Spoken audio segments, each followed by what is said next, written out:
OLED has been the best panel technology on the market for a while now, and it's only getting better. Today I want to talk about where it's heading because what's coming in the next couple of years is actually worth paying attention to. Now for the elephant in the room.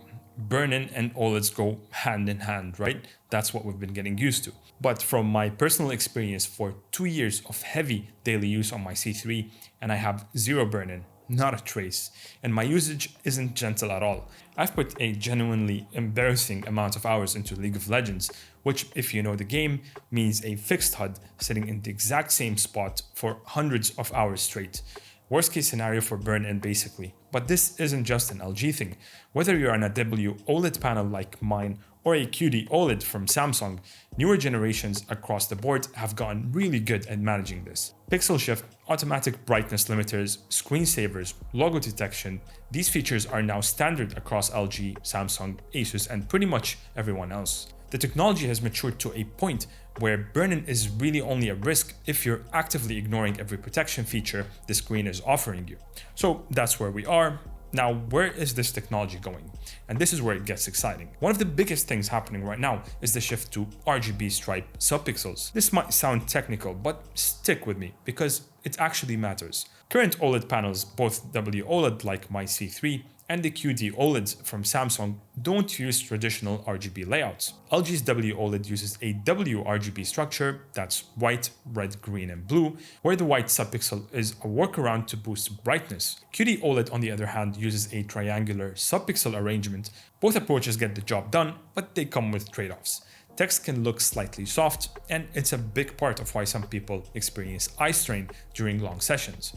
The new panels arriving in 2026 from both LG Display and Samsung Display are moving to a proper RGB strip layout, just red, green, and blue lined up vertically. The goal is sharper text, better color accuracy, and cleaner image rendering across the board, so that softness and eye strain issue that people have complained about on both panels is being directly addressed. And then comes Tandem OLED.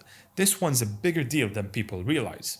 Instead of one layer of organic material emitting lights, you stack 2 layers on top of each other. The result is higher brightness, a longer panel lifespan, and a wider color gamut.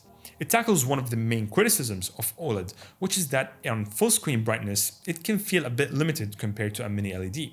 Tandem pushes that significantly, and when you combine RGB stripe with Tandem OLED, which is exactly what some of these 2026 panels are doing, you remove the white subpixel entirely and get a noticeably larger color volume, especially at higher brightness levels.